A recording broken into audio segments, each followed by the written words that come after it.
Boris Johnson is set to urge Joe Biden to extend the Kabul evacuation deadline amid fears mercy flights could end in just 48 hours.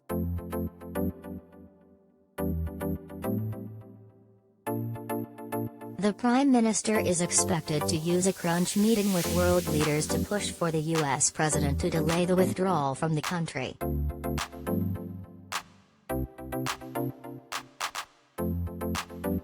It comes after the Ministry of Defense confirmed that nearly 6,000 people have been evacuated out of Kabul as Brit troops were said to have witnessed harrowing scenes at the airport.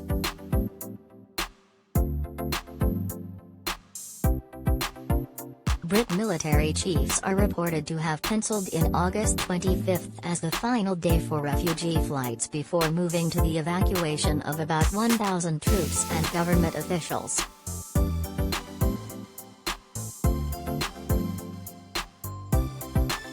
Foreign Secretary Dominic Raab and Defense Secretary Ben Wallace held talks with their Washington counterparts over the weekend to press home the desire for U.S. troops to remain in Afghanistan beyond August 31 in order to continue to secure the capital city's airport for repatriation flights.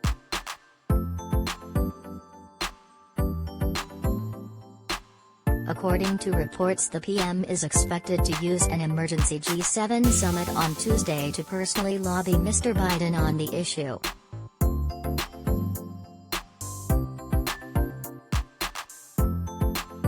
In a tweet, he said it was vital that the international community works together to ensure safe evacuations.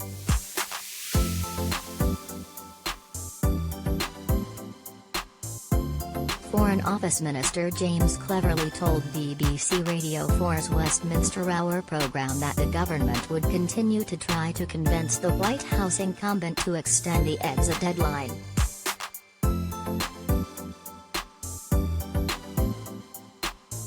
Obviously, the more time that we've got, the more people we can evacuate, and that's what we're pushing for, he said.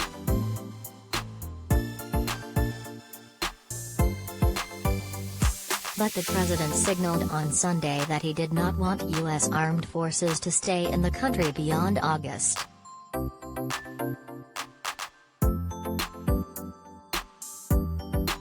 Asked about delaying the withdrawal of American troops during a press conference, Mr. Biden said, "Our hope is that we don't have to extend, but there are discussions going on about how far we are."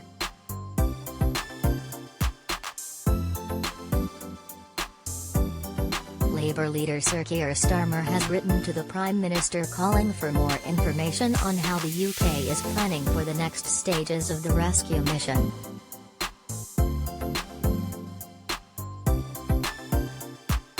Sir Keir asked whether Mr. Johnson had spoken personally to President Biden to ask him to extend the evacuation period beyond the end of August, and whether the UK was working on a contingency plan with NATO allies to hold Kabul airport without US troops.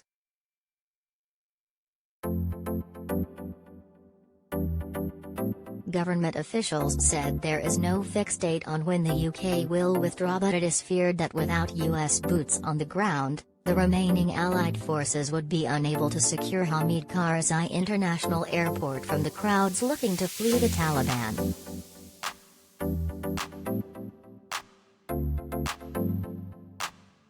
Meanwhile, the MOD said that as part of the UK rescue mission, embassy staff and Brit nationals were among those rescued under Operation Pitting.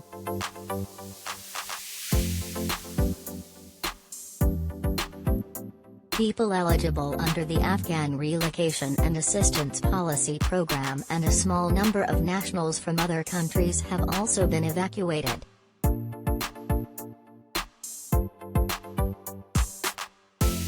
The effort is being supported by 1,000 British troops on the ground, including paras from 16 Air Assault Brigade, as well as other Whitehall staff.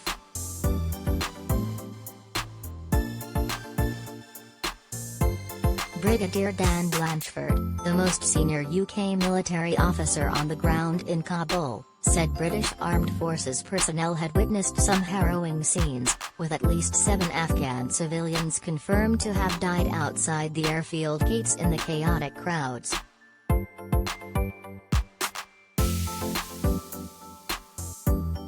In total, 5,725 people have been repatriated since the mission began on August 13, with 3,100 of them Afghan individuals and their families.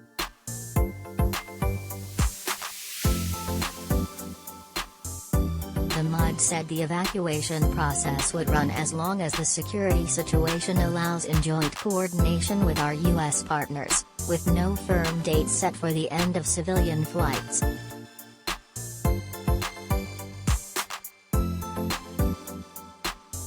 Brigadier Blanchford, Commander Joint Forces Operations, said the armed forces had also been supplying aid, including food, nappies and baby milk, as part of their efforts to get people to the UK.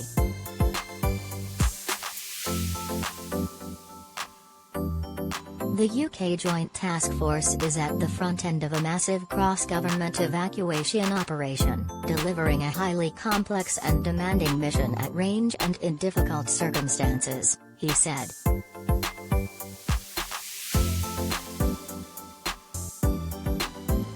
The horrific difficulties which families and individuals have in getting to the airport are clear, and my men and women on the front line have seen and witnessed some harrowing scenes.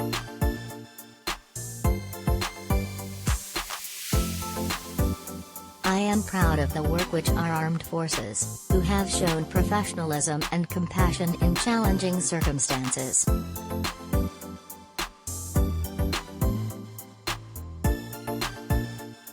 We are redoubling our efforts to speed up the processes and support the most vulnerable.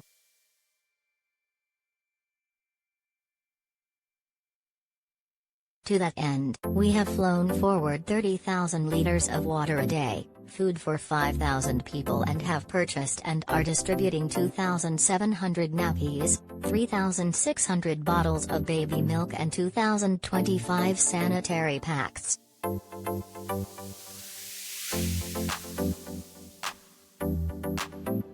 He added, the men and women in the Joint Task Force forwards are working round the clock to get at-risk Afghans and UK entitled personnel, and their families, out of Afghanistan in as safe and controlled manner as the circumstances allow.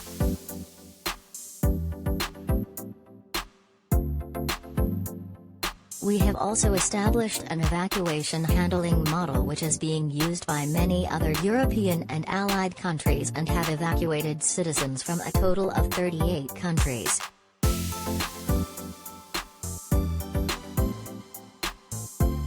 It has taken a massive effort at every level of government to achieve.